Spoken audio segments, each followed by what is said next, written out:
life. What a blessing to be able to preach to you from this awesome book, the book of Deuteronomy, a book that shows the beauty of obedience. If ever there was a time that we need to learn this beauty, it sure is now. So 459 degrees minus 459 degrees is what's called absolute zero. It is at that temperature that all activity ceases. So it's as cold as it can possibly get, which means that H2O, water, vapor, ice, would be completely frozen solid at minus 459 degrees. Now here's the amazing thing. You can notch up the temperature from minus 459. You can notch it up one notch at a time. 491 times. And there will not be a single change in the ice. But if you do it 492 times, one more time, all of a sudden, the entire compound begins to change. And the frozen solid of ice begins to melt and become water.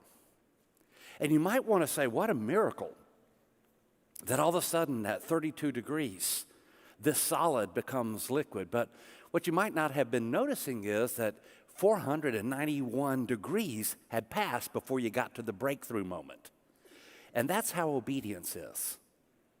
Real obedience to God means doing the right things in the right ways consistently. We do that over and over and over, and oftentimes we don't notice any breakthrough at all. And then one day, there's a miraculous breakthrough.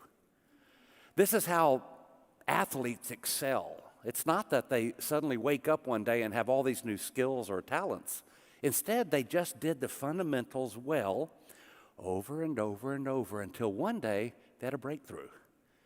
This is how people become wealthy, at least here in the U.S., is you do the right things over and over again. You save a little money, you invest it, you practice a little bit of modesty in how you live, and one day with the economy, you just wake up and you got a pretty nice savings there. It happens in nature. So a bamboo stalk will spend 5 years putting its roots down, and for those 5 years, it will look like a blade of grass, and then all of a sudden, once it has its roots down after those 5 years, it shoots up in a short period of time to be a 90-foot stalk. What you don't realize is that it has been spending all that time in preparation for its breakthrough moment. So I've challenged you guys last week to come up with 3 things where you think you could grow in your obedience to God. You remember that? So if you weren't with us last week, all you have to do is go online. You'll see the notes from last week, and you'll see where the challenge was laid forth. And what I want you to see today is this. If you'll do the right things, the right ways, over a period of time, for a long time you may notice no difference. But then comes the breakthrough. Deuteronomy is a book about obedience. But this text in 2 Corinthians chapter 3 reminds us that oftentimes the blessings of obedience, that breakthrough that you're hoping for, if it has to do with weight loss, or I'm going to quit smoking, or I'm going to start, investing better, or I'm going to be a better father, a better wife, a better husband, or whatnot. Oftentimes we can do the right things, but we don't notice any change, not for a long stretch of time. Well, the Bible predicts this when Paul says about the Holy Spirit that he changes us, notice this, from one degree of glory to another, just like that block of ice can go 491 degrees before it gets its breakthrough moment.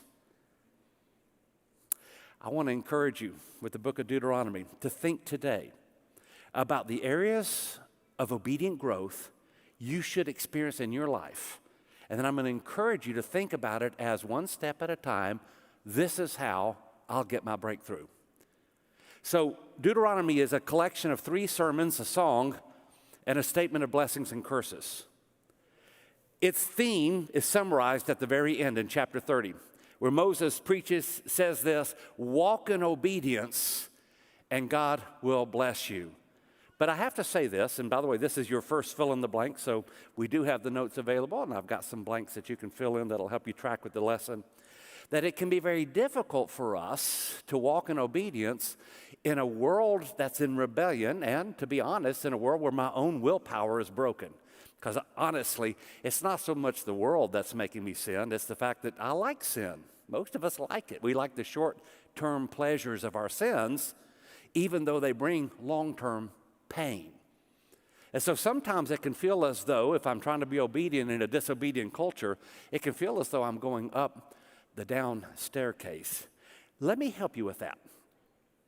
Let me help you think through how you can grow in obedience this year and enjoy the blessing. So I did ask you last week, would you come up with 3 areas where you'd like to grow in your obedience? If you'll turn to the back side, which is page number 6 of the notes that are available. By the way, these notes are available online again and also at our campuses.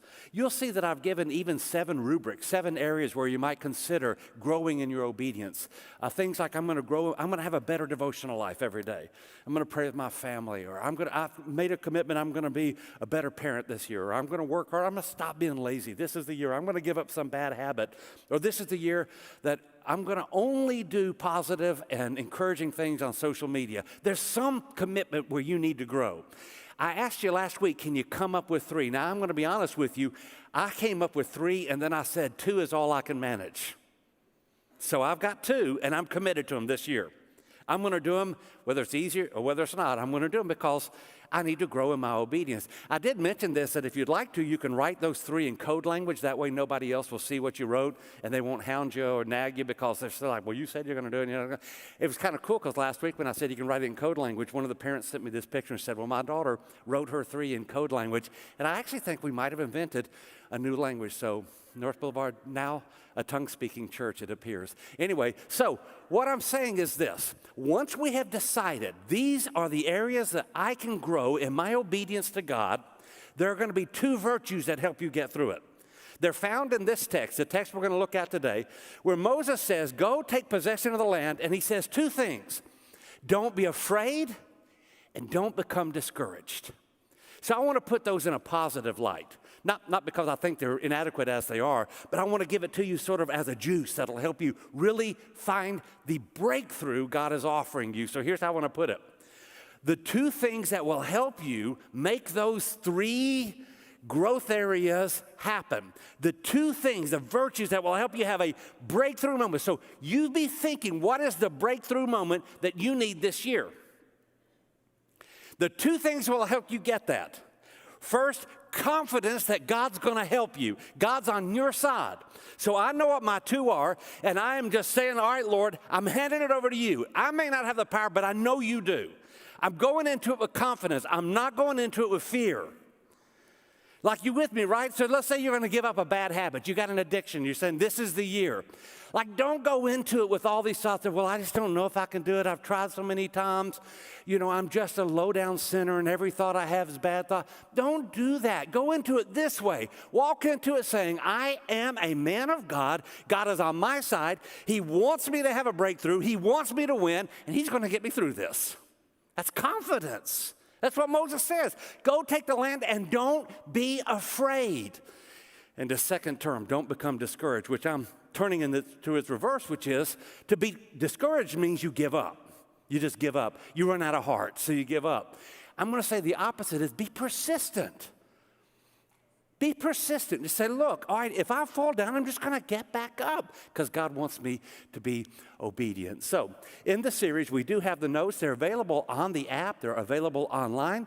And also, I just want to make one more promo for the notebook. I don't need you to get the notebook. It's not for me. But I do want you to know that we do have this notebook. It's available. It's available at the campus. You can call the office, and it'll just give you a place to collect the notes. I expect we'll have 100 or, I don't know, maybe 150 pages by the time it's over with. Some of it, sermon notes, and some of it, like with this morning, people groups of the Old Testament, think of it as kind of commentary that'll go along with the book that we won't even talk about in the lesson. So let's go back to our book of Deuteronomy. Let me remind you, Deuteronomy is simply the 3 final sermons Moses preaches before he dies. That's all it is. It's very easy to remember. It's 3 sermons, then he sings a song to the church, and then he gives them an offering of blessings and curses, and the book's over with. They're just about to enter the land that God had promised them, and Moses gives them 3 sermons. We're in the first of those sermons today, in which he goes back and talks about the historical background. So let me read the text. We'll make just a few observations, and then I want to help you with the 3 growth areas you've identified. So I'm just going to stop again. In fact, I'm just pause. Have y'all picked your 3 areas yet? I see several of you nodding your head. Online? Are you nodding your head? Is that you nodding your head? Have y'all picked your 3 growth areas? I'm not gonna keep going until you have. So we're just gonna sit here. Pick your 3. Yeah, a lot of you are saying, no, please don't do that. I'll pick them if that's what we have to do.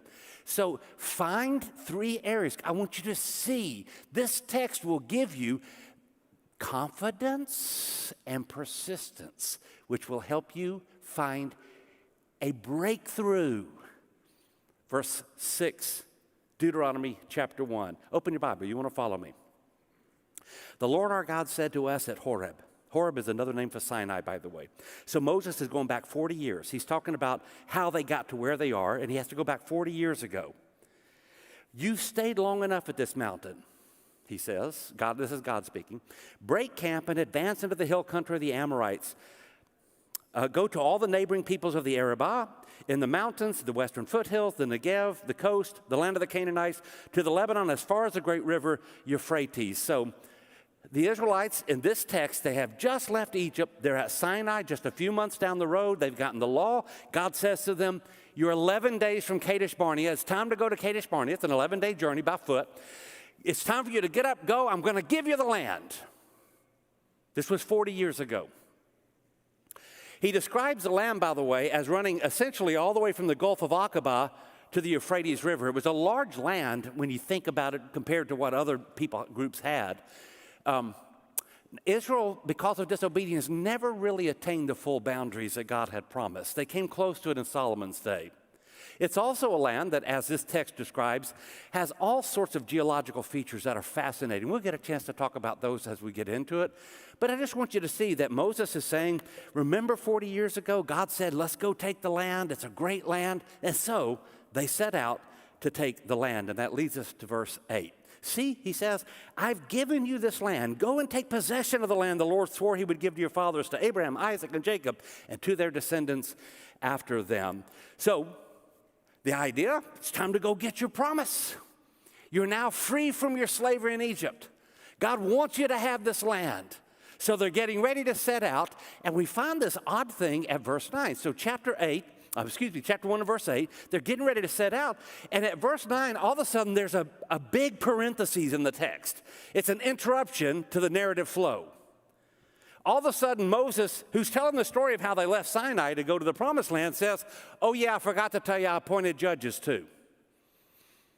And I've often asked myself the question, what's going on with this interruption? Why is it that the Bible sometimes will interrupt its own narrative to tell something that honestly doesn't seem very relevant to us as modern readers?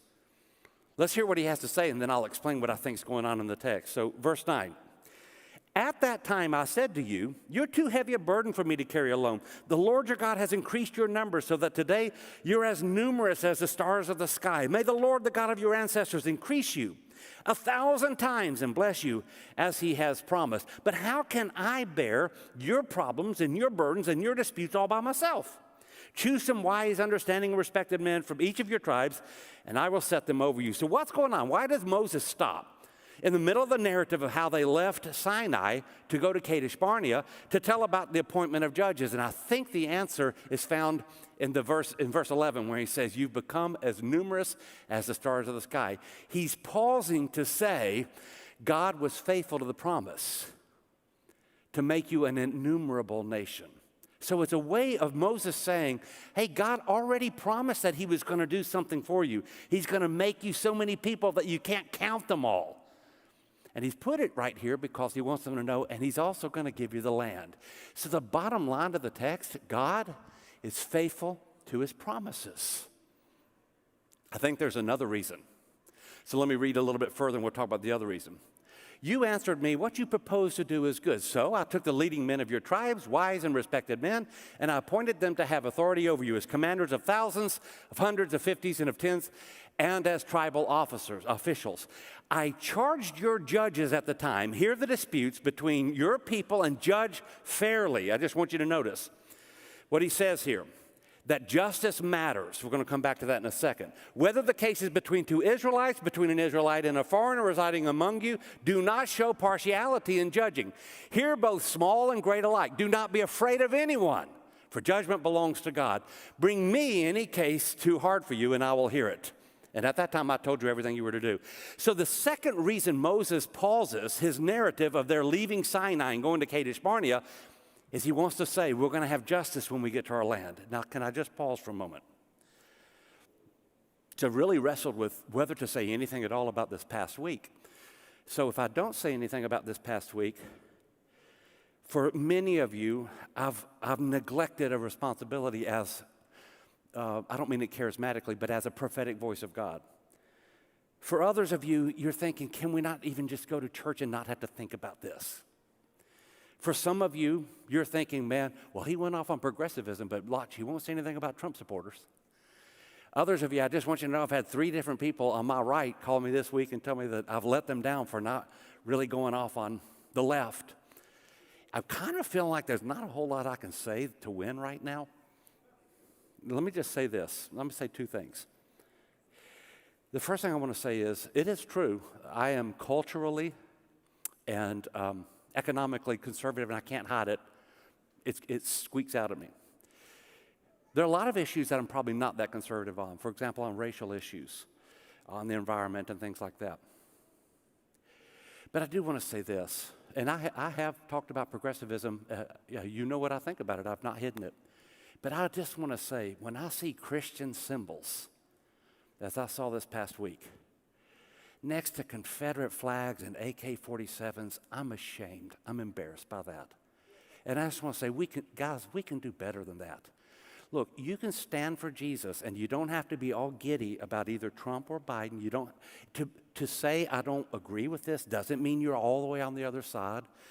Really, Christians have a third way. We've got a third route here. We've got a higher route. We've got a nobler route. We have a route that practices virtue. We have a route that's not always screaming at other people. And I'm going to tell you the reason there's so much unhappiness in America right now is because nobody thinks they're getting justice.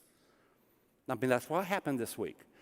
Those who were marching on Washington, they were there because they feel like they're not being treated justly.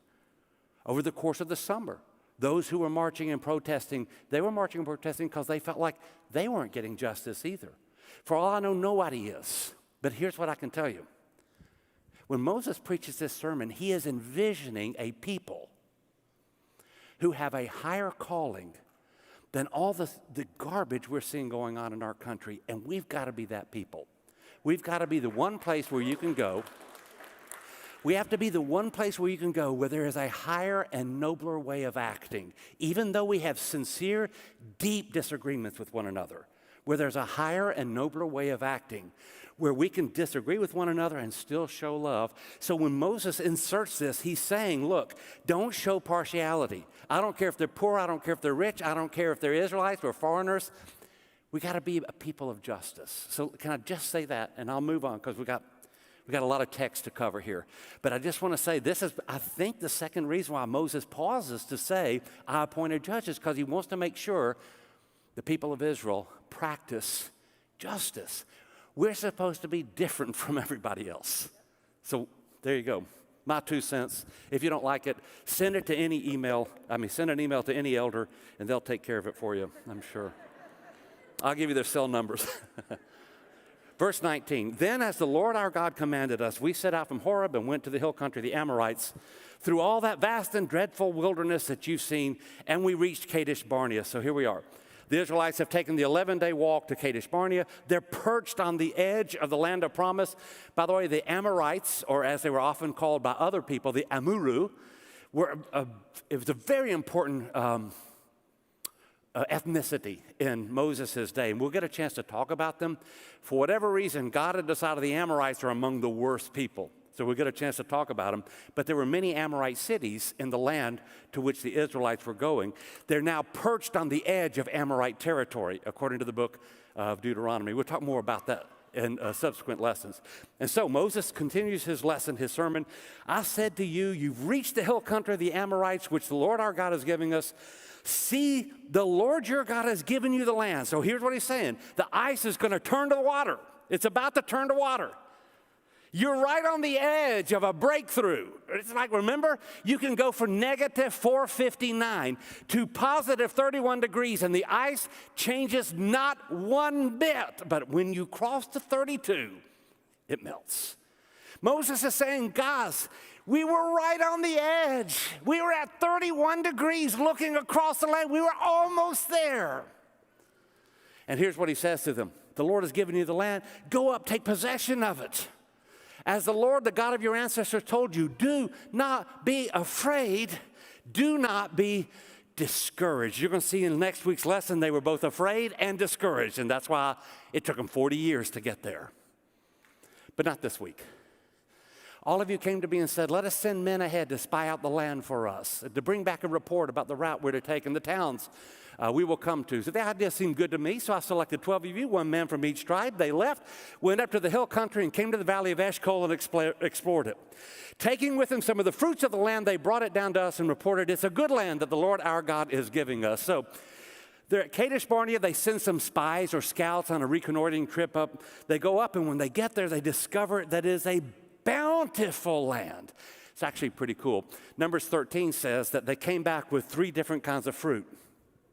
They came back with figs, and figs, at that time, figs were like energy food. They would pack figs into cakes. I don't know how to describe it, but squeeze them into cakes. You would take it into battle. It was like an MRE. You did meals ready to eat. You just eat it in bursts of energy.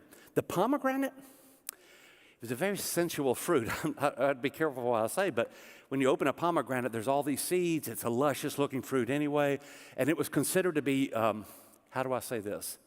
Let's just say a fruit that men and women enjoyed. I'm not trying to be dirty. I'm just telling you that's what they saw when they looked at it. In fact, the rabbis, now I'm way off, but the rabbis said there are 613 seeds in the average pomegranate, which, by the way, if I know rabbis, they literally counted. And they thought that's not a coincidence because there are 613 laws in the Old Testament. So what they would say is, in the same way that the pomegranate brings great blessings and it helps you have many babies, in the same way, there are 613 laws in the Old Testament, and they will give you a great blessing in life. And then there was the third, and that was the grapes. In fact, the word Eshcol means grape cluster. And so one of the most famous images from the book of Numbers and from the book of Deuteronomy is this image, and our own Megan designed this image. But the book of Numbers says that the cluster of grapes they found was so large, it took 2 men to string them across a pole, put it on their shoulders, and carry it back. That's how big the cluster of grapes was. I was in Eshcol not too long ago, 3 or 4 years ago. I was staying at a hostel, kind of just a cheap B&B type place. I went out back, and I just noticed, just almost dangling from the trees, a cluster of grapes there in the Valley of Eshcol. And I want to show you this because, first of all, it was a really big cluster of grapes. And I was just shocked because Eshcol is almost a desert. It's semi-arid. It's very close to a desert.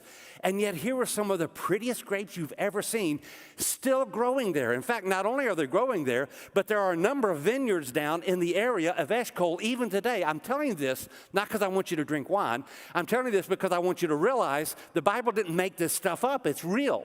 In fact, there is a vineyard that produces a wine down in this area of Eshcol that's called the Kadesh Barnea wine, if you can believe it. The Bible is actually telling a true story. And so every time you see that image of these 2 guys carrying the grapes, what you're seeing is God's promise. What I'm about to give you is going to be awesome. The blessing of obedience is awesome. Are you following? The blessing of obedience is awesome. The problem, as I said, is that it's also hard. It's hard because everything pushes against us because we're going up the down escalator. It's hard. So using our text, let me give you a few very quick points that will help you go from absolute zero minus 459 degrees. I'm going to get you right up to 31 degrees. And when you walk out the door, you got to get it to 32. That'll be your breakthrough. Here's the first thing. Ask God for strength. So the opening sentence here in verse 6, the Lord said to us, just remind yourself, God, when you decide to obey, so I've made my commitments. I don't want to tell you what they are. You know what, honestly, why I don't want to tell you what my commitments are? I'm just going to be honest with you. I probably will have to tell you at some point because I'm not really good at not just like vomiting out everything I feel. It just comes out at some point, but I don't want to tell you because I'm embarrassed. I'm embarrassed to tell you what I think I need to do. But I'm going to remind myself, and you should too, God can do this. I may not be able to. Maybe I've tried it 100 times, but I'm telling you, God can do it. Whatever you've written down, God can do it. That's one reason why Celebrate Recovery works. What are the opening sentences of Celebrate Recovery? We realized we were powerless, but there's one who's not powerless, and he's on your side. When God commands you to do something, this is your next blank. He gives you the strength to obey. So what does God say when they're down there at Sinai? He says, you've spent enough time at Sinai, it's time to get up and let's go march. So this is my second point. I'm helping you get from 30 degrees to 31 degrees. Whatever you wrote down something, you said this, it was in code language, you said, I want to grow in obedience in these areas. I'm going to kick this bad habit.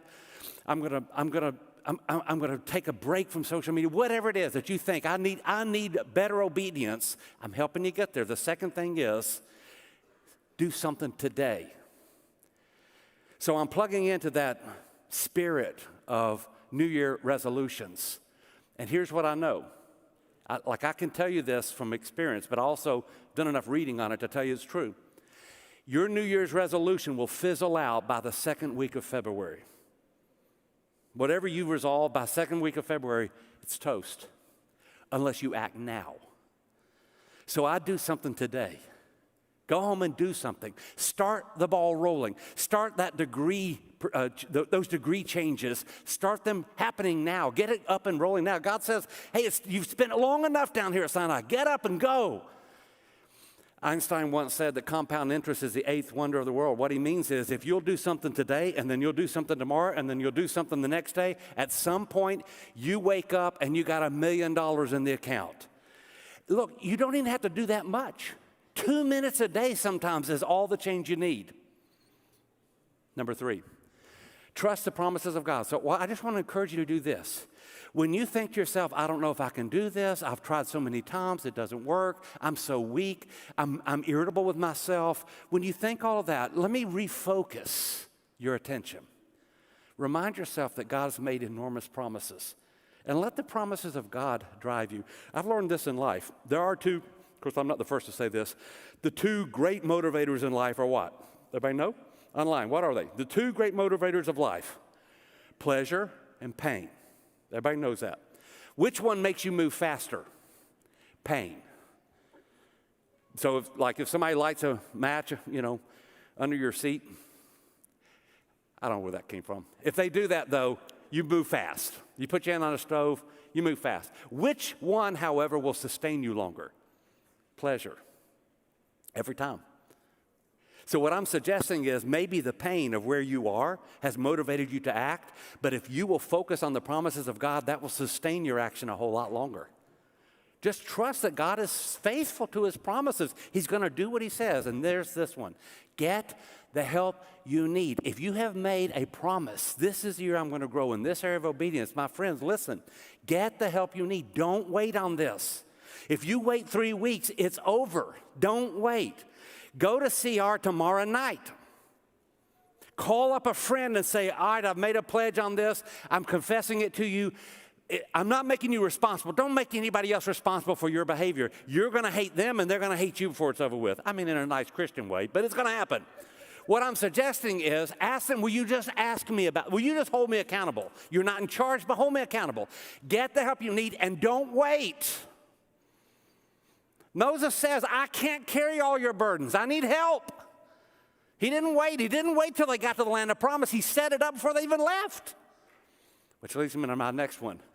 Build obedience into your daily schedule. See, a big part of our problem is we think, okay, it's time for me to, let's say, I'm going to lose weight. It's time for me to lose weight. So let's see, every day, this is how I've been eating for the last 60 years. I think I'll lose weight and just keep doing it the same way I've been doing it. That's nuts. It doesn't work that way. If you realize I need a change in my life, you need also to change your methods, change your schedule. Even a small change can make an enormous difference, which leads me to my next one. Start small to end big. So many of you are now familiar with the book. I think is a New York Times bestseller. Certainly been a bestseller for about a month now. By James Clear, Atomic Habits. So I've read the book. It's a great book, by the way. A lot of these books on goal setting, on developing good habits, what you might call self-help books. I've read a lot of them, and actually almost every one of them I love, including this. I think there may be a few things in here I wouldn't agree with, but it's a great book. When I first saw the title, I thought, oh, he's talking about these big explosive changes in your life, and like that's just intimidating for a lot of us. Then as I began to read it, I realized, no, Clear, by the way, he had a serious injury as a young man. He was hit in the face with a baseball bat, bad enough they weren't sure he was going to live. I mean, it just smashed his face. And this is what he means by atomic. He doesn't mean it like an explosion. He means subatomic, particle, little itsy-bitsy tiny changes. Turned his whole life around.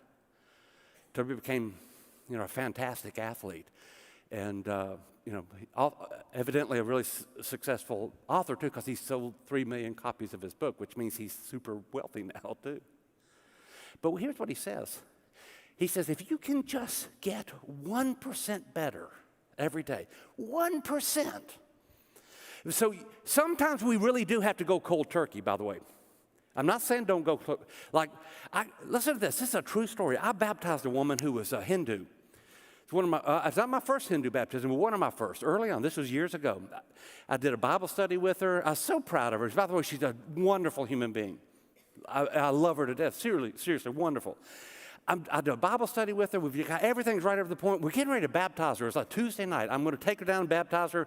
We're sitting in my office at church. This was in another state. And I'm getting ready to baptize her, and she says, oh, I got one more question. I said, okay, what is it? She said, now, when I'm baptized, can I keep all my other gods too? I was like, wait, what did I do wrong here? No, you can't keep your other gods. If you're going to follow Jesus, he's the only God. You can't have another God. And it just dawned on me, man, somehow I really started at the wrong place with her that she didn't realize. And she said, okay, well, I'll just let them all go. And what I said to her is, you're going to have to go cold turkey on that. You can't do that a little at a time. When you follow Jesus, you're renouncing all other gods. Sometimes you have to go cold turkey. But listen, a lot of times, a 1-degree change can steer the course of your destiny. If you set out from L.A. on a flight and you're headed for New York City and you change it by 1 degree, you know where you'll land? Washington, D.C., and evidently you don't want to be there right now. But I'm just suggesting 1 degree can make that much difference. If you are in a spacecraft and you fly away, if you're Elon Musk or whatever, you're headed for the moon and you're 1 degree off, you know how many miles you'll miss the moon by? Something in the vicinity of like 20 million miles off. 1 degree matters. So what I'm encouraging you sometimes, just start small. Start with 2 minutes. Just 2 minutes. Start today. Do it now. Call somebody today. Say, here's what I want to do. I want to grow in this area. Call them today and say, I'm just going to take a couple of simple steps every day. Another thing that James Clear says that I really like, he says, stack your obedience. So for example, attach your new behavior to an old behavior that you already enjoy. Y'all, the first house Julie and I lived in when we moved to Murfreesboro, you remember the first house? Down on Maymont, right? Maymont? It had a hot tub. We bought it from an orthodontist, and he'd put a hot tub out back. Now, I just want you to know, I was not even remotely interested in the hot tub. It's a little joke. It was really nice because out on this deck, I called it a baptistry, and that way nobody thought anything about it. But here's what I would do. If I had to make some difficult phone calls, which occasionally ministers have to do, I'd go out in the hot tub, and I was talking to you in a hot tub. All that noise, you thought it was the rain. I was in a hot tub. Because what I had decided was, if it's going to be a miserable call, and they're not all miserable, but every once in a while they are, then I'm going to at least enjoy it. So I'd sit back in the hot tub, and yeah, that was me in the hot tub. And we were all talking about problems and all that sort of stuff. But what I realized was it made the call a lot more easy to do. That's what Clear is arguing. If you got some really difficult thing, attach it to something you enjoy. You like a cup of coffee in the morning, use that time to pray. So instead of saying, well, I'm going to do my cup of coffee, which I really enjoy, and then I got to do that devotional. There's no energy in that. There's no way to win. That's a way to deny the two things that we're arguing that you need. Remember, confidence and persistence. And then the last point, envision yourself as God wants you to be. I just think it's phenomenal that they brought back what? Grapes, figs and pomegranates, and they just held it in front of them. The spies came back and they just showed, look, this is where we're going. They'd been in the desert. They'd been slaves in Egypt for generations. They were down in the Sinai, which is a dreadful place to be. It's a frightening place to be. And all of a sudden, can you imagine what it was like when the 12 spies came in? And they have between their shoulders a cluster of grapes so large it takes 2 men to carry it. They're showing these figs that you mash them together and it makes, fig cake, fig Newtons. All they'd had was manna, quail, nothing of fig Newtons. And then the pomegranates, those red, luscious, attractive fruit. And it's like, okay, that's what we want. I'm suggesting this. In order for you to find the obedience, the blessing of obedience that God is offering in confidence and persistence, just envision what it's going to look like when God gets you where you're going. What's it going to look like? So here's the procession. Today you make a decision. I'm going to be obedient. When you discipline yourself, even if it's 2 minutes a day, that discipline will become a habit. And what is a habit played out over time? It's just a character. It's who you are. And once your character is set, so is your destiny. So let's go back. Minus 459 degrees. You have to go 491 degrees for ice to melt.